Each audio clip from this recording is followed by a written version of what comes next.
అందరికీ దండాలు. నేను మీ లాట్కా నారి. వెల్కమ్ టు రింగులో వార్తలు.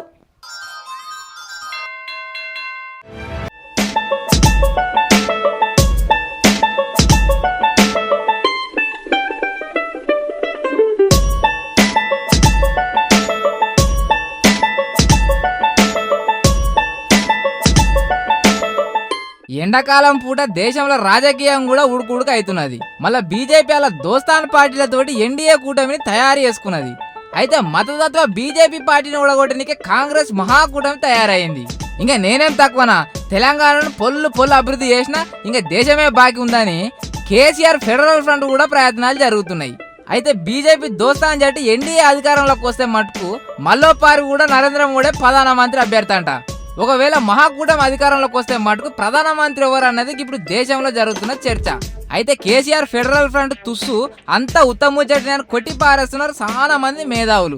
పుసుక్కున బీజేపీ అధికారంలోకి వచ్చినా లేకుంటే కాంగ్రెస్ కూటమి అధికారంలోకి వచ్చినా గానీ ప్రధానమంత్రి అయ్యేది మటుకు బ్రహ్మచారేనంట.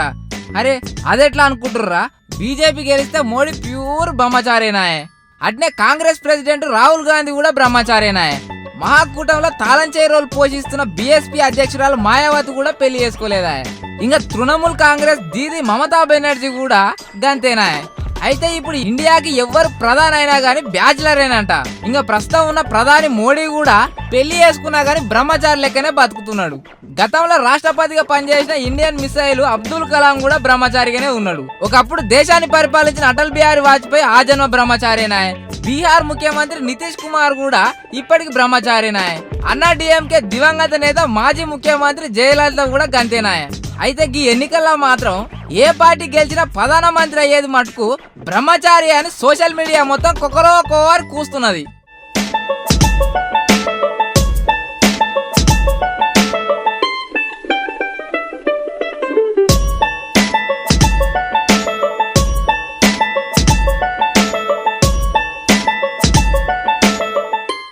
సుశీరా ఎట్లుంది మన ముచ్చట?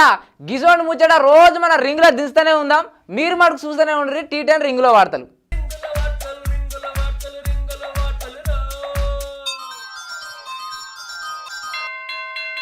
ఈ వీడియో మీకు నచ్చినట్లయితే లైక్ చేయండి, షేర్ చేయండి. ఇలాంటి మరిన్ని అప్డేట్స్ కోసం మన ఛానల్ని సబ్స్క్రైబ్ చేసి కింద కనిపిస్తున్న బెల్ బటన్ని క్లిక్ చేయండి.